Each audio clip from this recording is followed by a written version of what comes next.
on that moment? You know, I'll tell you, Molly, that is the most famous, and understandably so, but he did it at the Al Smith dinner that year. He said very kind things about Barack Obama. He also, at another campaign stop, when a man said he was afraid of an Obama presidency if McCain lost, he was quick to say, look, I want to be president, but you have nothing to fear. I mean, it was really, John McCain wanted the presidency, but he wanted to get it the right way, and he wasn't going to play sort of those petty politics. And again, I think that speaks very much to his character. He's certainly irreplaceable, and you are one of the mentees, and others have come forward in recent days and talked about the advice that they've received. And there were some other folks that reached across the aisle, and we're beginning to see the end of sort of that particular generation, Ted Kennedy, Tip O'Neill, those folks that knew each other and worked together.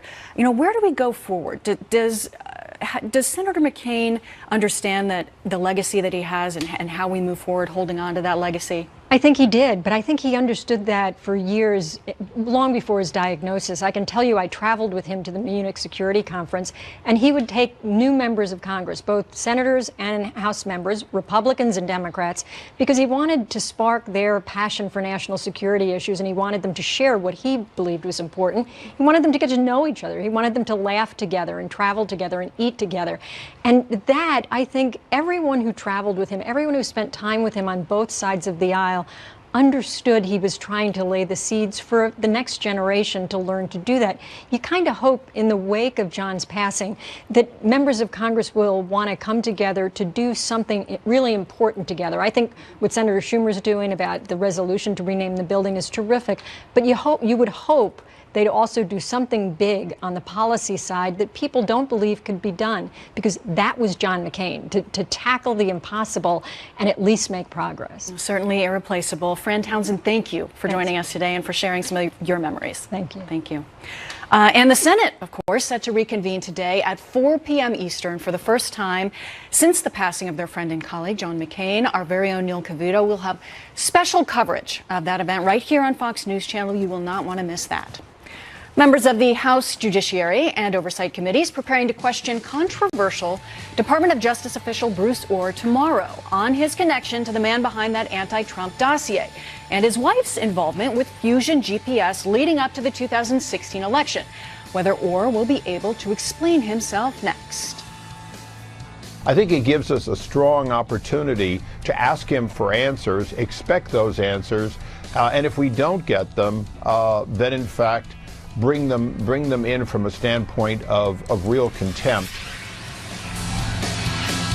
And whether the FBI knew about Steele's hatred of candidate Trump, as well as his 2016 media contacts to brief this dossier, and the FBI still used the dossier to secure a surveillance warrant for a Trump campaign aide in late October 2016. It's important to note Ohr oversaw gang and narcotics investigations at Justice. Russia was not part of his official portfolio. Investigators, we're told, are also probing Ohr and Steele's relationship with Glenn Simpson, whose firm Fusion GPS was paid by the DNC and Clinton campaign for the dossier project. It's also important to note Simpson employed Ohr's wife, Nellie, who was part of the dossier research.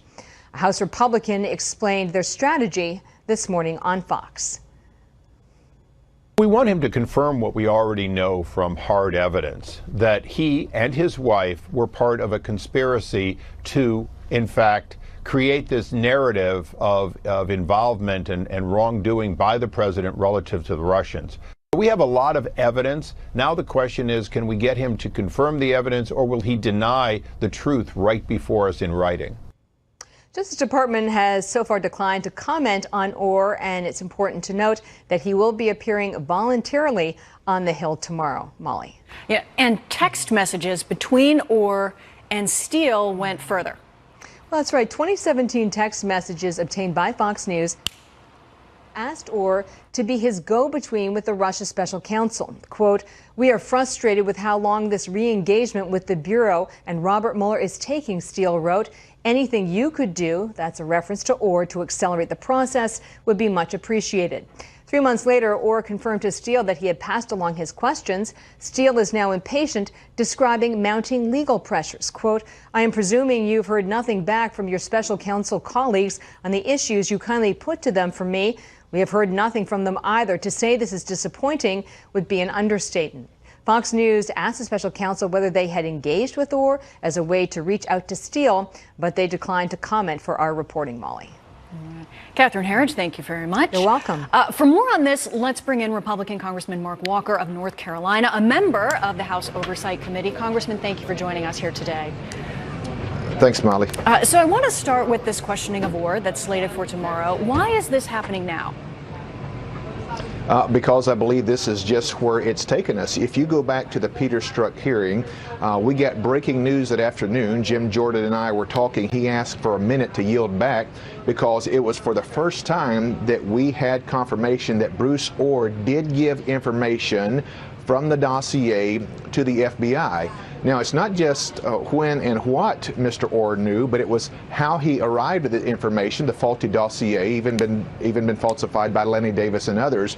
But what did he do with that information? We believe there's strong evidence.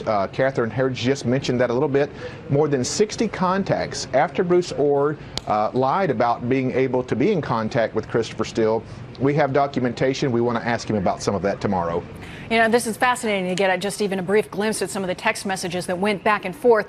Bruce Orr seems to be such a central figure when it comes to Fusion GPS, the dossier ultimately making it to the FISA court. You know, what are the questions that you want to see cleared up?